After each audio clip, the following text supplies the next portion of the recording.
Welcome back to the channels. My name is Thomas Fletcher and I'm the host of both the LCSW network and the Military Social Work Network. If you're new to both of my channels, please do me a favor by smashing that like button, by subscribing to the channels, and by sharing this video with your social work colleagues and friends. The purpose of both of these channels is to create a community of hope and support where social workers can come for relevant news, information, and inspiration. Welcome back to another episode of Ask a Military Social Worker. So in today's episode, we will be answering the question, what does a military social worker actually do during a deployment, specifically in a combat zone? Okay. So my regular disclaimer, this video is not being sponsored, endorsed, or promoted by the military or by any governmental agencies, and the views and opinions stated in this video are mine alone. All right. Well, if you are new to my channel, I am a military social worker with over 22 years of experience working as a social worker in the Department of Veterans Affairs and over 14 years in the Department of the Army, the U.S. Army, as both a reservist and a National Guard service member. Okay, and way back in, seems like another lifetime ago, but back in 2021, I actually had the opportunity to deploy to the Middle East Central Command, where the current conflict is happening in Iran.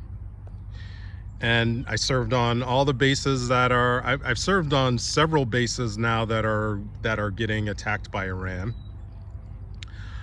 So I did want to talk about what do social workers do in a combat deployment zone, okay? Specifically in a Combat Operations Stress Control Unit, or COSC. Okay, so the purpose of the Combat Operations Stress Control Unit is to be a force multiplier for our troops that are in combat zones, right? So we're not there to necessarily treat mental illness.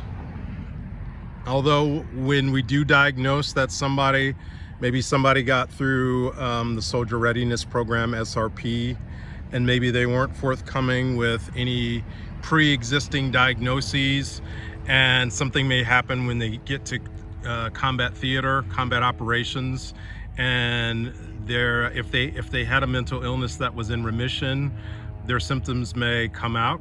And in those situations, the Combat Operations Stress Control Unit is responsible for making sure that that soldier gets returned back to the States for, appropriate treatment. But the COSC does a lot of things when we get to the combat theater operation. One of the first things that we do is we educate the commanders in theater that we're there, and we let them know that we are there to be of service to the men and women that are in the area of operations. And the first thing we tell the commanders is, we're not here to take out your soldiers, your service members. We're here to be a force multiplier. We are here to keep as many soldiers in the fight as possible. And how do we do that? We do, one of the things that we do is, once we do the consultation, that initial consultation with the commanders, is we do a lot of education.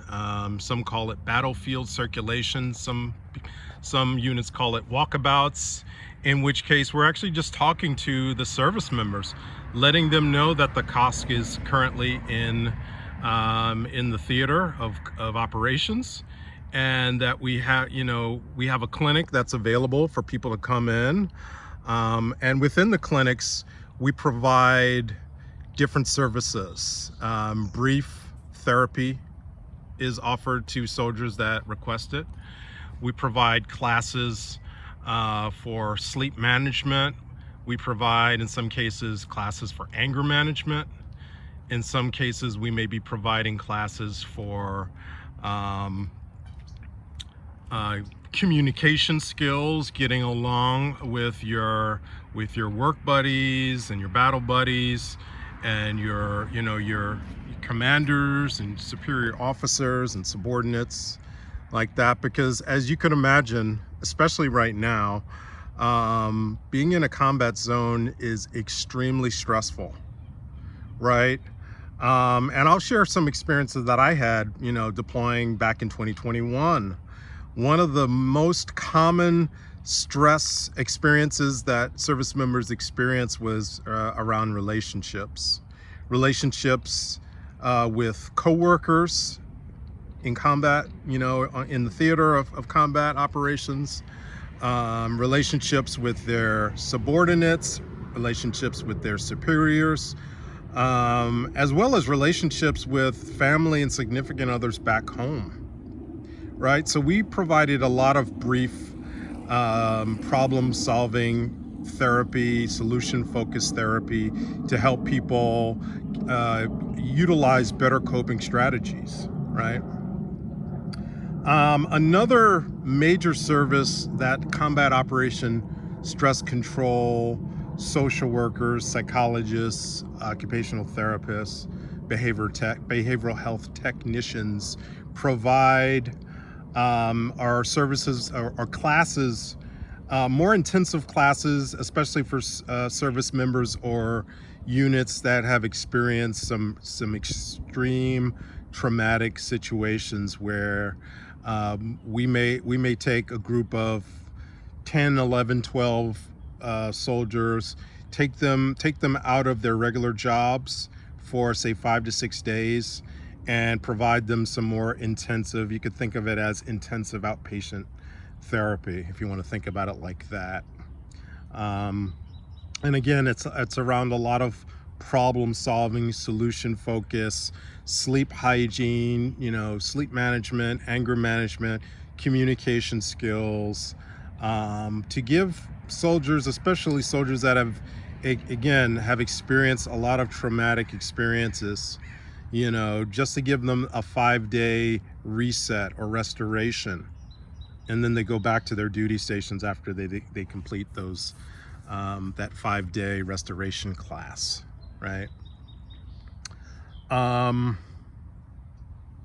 So again, and within the clinic, our behavioral health technicians are doing triages, performing a lot of things that you would see, in the States, performing those Columbia suicide screenings, doing other screenings, PHQ-9s, GAD-7, maybe PCL-5s, just to make sure that our service members are able to perform at their highest level. And in those situations where, there are situations where soldiers do become suicidal, and in those situations we have to hospitalize them, and we have to inform their commanders that they're no longer fit for duty. And that's another service that we provide.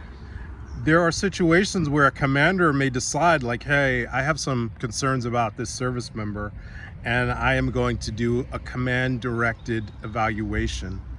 As a commander, I'm going to direct this service member to be evaluated by the Combat Operations Stress Control Team.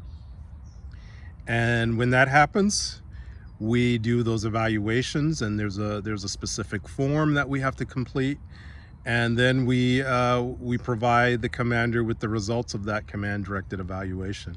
Is this person fit for duty? If they are, then they return to their duty. And maybe we have recommendations like, okay, this soldier is fit for duty, but they could strongly benefit from sleep management classes, anger management classes, maybe some just more downtime, more recreational activities. Right? And that's another thing that the Combat Operations Stress Control Team, especially our enlisted behavioral health techs, are very instrumental in organizing those MWR activities, promoting those MWR activities that do happen in certain bases, not in all bases, but you know, the bigger bases will have MWR activities, and just again letting the service members that are in the combat zone know, like, hey, there's volleyball on Thursday, there's karaoke on Wednesday, you know, there's basketball game on Monday, there's a 5K on Sunday, you know, and all these activities actually happen, believe it or not.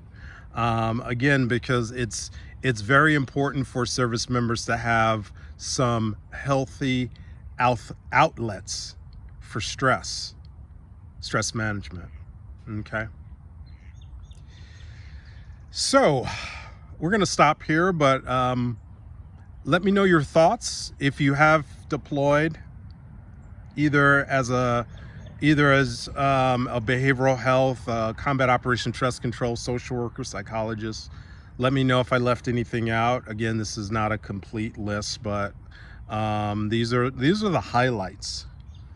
These are the highlights, right? Also, if you deployed and you as a non-behavioral health service member and you utilized any of these services, I'd love to hear your comments, your experiences, positive experiences, negative experiences, right? But I'm going to stop right there. I want to thank you all for watching this video.